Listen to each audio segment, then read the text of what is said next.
Hello, beautiful people. Welcome back to my channel. My name is Jadisola. If you are seeing my channel for the first time, I talk about a bunch of topics on my channel from, how I relocated to the UK and my life here to career self-development, getting into tech, finance, business, or whatnot.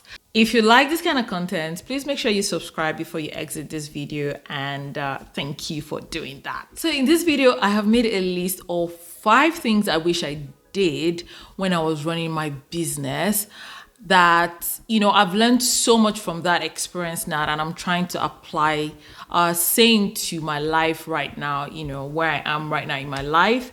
And this is going to be very interesting. Anyways, let's get right into this video. So the first thing I wish I did was I wished I learned how to celebrate the little wins. I think for people who run businesses, we get caught up in, just doing so much and juggling so many balls and, putting out so many fires that we actually forget to even recognize, let alone celebrate the little wins that come along that journey. And I think as even in life, sometimes, we get fixated on the things that are not going well, and we totally neglect and even forget to even recognize when something has gone well for us, or maybe something that, on that journey, right? So you're going to a particular destination. On your journey to that destination, there are good things like you took the first step and you didn't trip.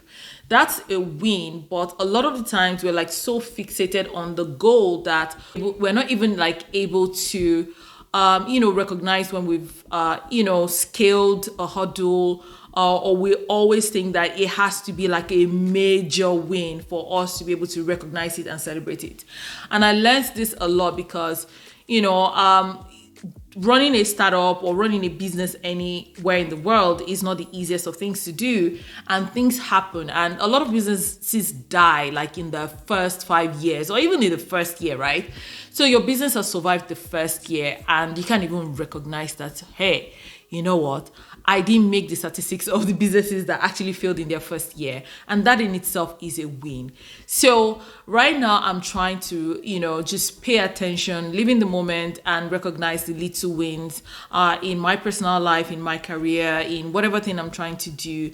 And I'm learning to celebrate those little wins, either by rewarding myself or just, patting myself on the back, when I recognize that these things have happened. The second thing I wished I did is that I wished I asked for more help and support.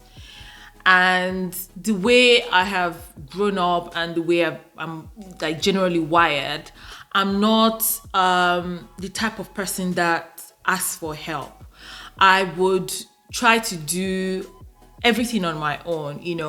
I learned to be self-reliant a lot, and I didn't really ask for help. I would talk about my problems to people, but then I would just end it at me just venting, but I don't end up, asking for support.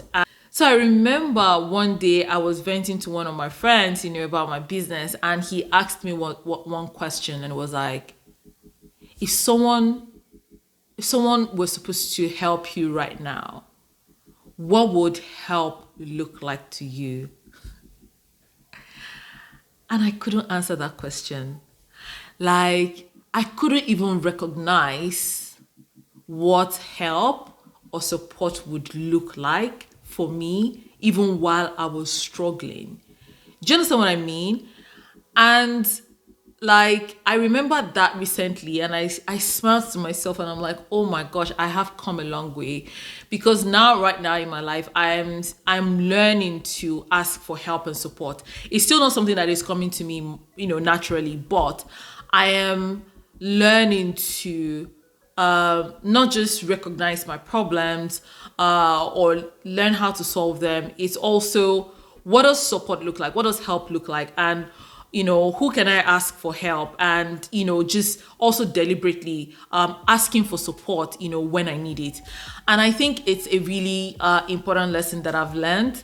And Okay, yeah, I'm just thinking about some of the things that I had to do alone where I could have, shared that burden with someone by asking for help. The next thing I wished I did was I think I wished I did more networking, especially like in the startup space or the tech space while I was running my business because, especially on Twitter, which is where usually I would get like news of what's going on in the, tech community and everything. I would notice that the same circle of people were getting, the same form of like, maybe investment or speaking in the same panels, getting into the same, set of, accelerator programs, things that I probably would have loved to be part of. But, I wasn't part of the network. And, if you're part of like a solid network, you would hear about these things when they're happening. People would refer you, and speak for you even in rooms where you're not in. And I wish I did that more. There's one of my friends, I call her the queen of, networking. And a lot of times she would tell me about these things, but I was just I was so focused on what I was doing in my business that I didn't really do a lot of networking. Like the few people that I met on my job, they actually helped me a lot along the way. So imagine if I did a lot more of that. And right now in my life, I am trying to find very relevant networks. So it's not just that I'm trying to like make new friends, if that makes any sense. It's trying to be in the face of people that I feel are relevant to where I am in life, or people that I aspire to have what they have or be where they are, or just people that I just want to stay in their consciousness just in case I need something later in life. And I think this is very important because sometimes, you get to a stage where it's when you actually need something that you remember certain people. Oh my gosh, I know this person. So just being very deliberate about, how I connect with people, who I connect with, even on like platforms like LinkedIn, just not just randomly, sending, connection requests and everything. It's just been very deliberate and just curating the people that I'm trying to build a new network with, if that makes any sense. The next thing I wish I did was that I wish I fired some people much earlier than I did. And what happens in this situation is that sometimes you're just thinking about the stress of firing this person and hiring someone new, and then that gestation period to get someone new on the job, that you start to leave people that are not moving your business forward on the team. And what usually would happen is that if these people are quite toxic, they would end up infecting every other good person on the team even before you know it. And you end up suffering for it. And I did suffer for it a lot. And, just taking that lesson to my life is also, right now, I don't want to keep people around me who are not necessarily, feeding my soul, if that makes any sense. I'm like very deliberate about the energy I keep around me now. And if I recognize that something doesn't feel right, I know it's not right. And they say this thing about a woman's intuition, but our intuitions generally, as human beings, we recognize when things are not right. We recognize when people are not good for us. We recognize when certain relationships have, run its course.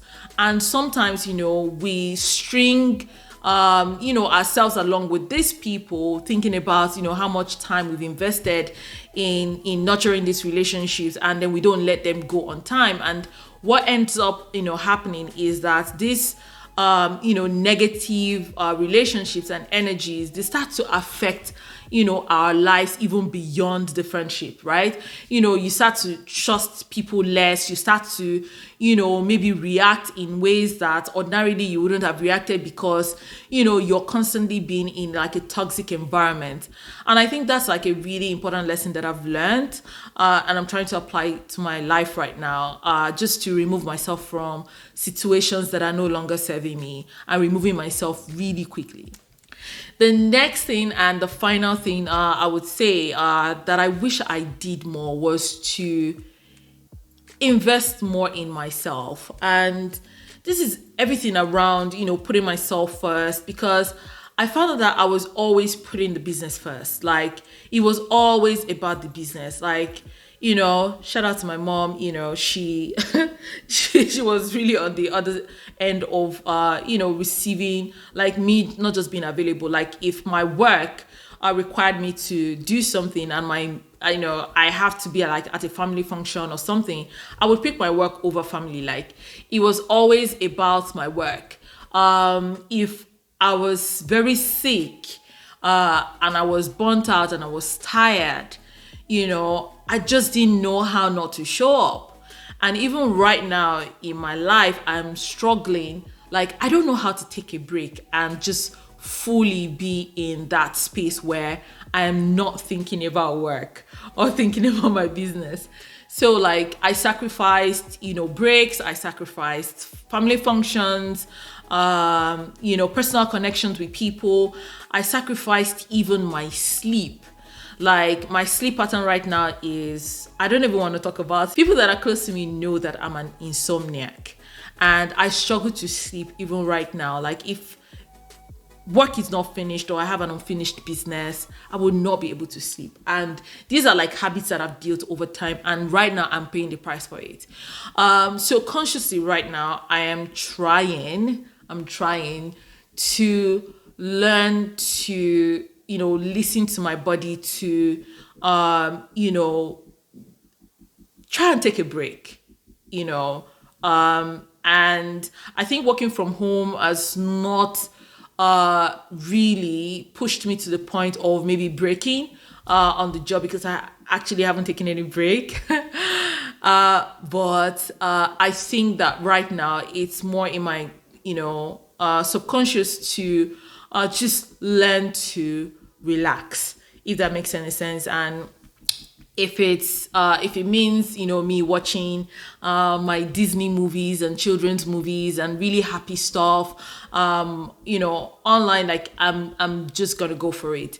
If I need to sleep and my body is telling me just go and sleep, I'm going to go and sleep.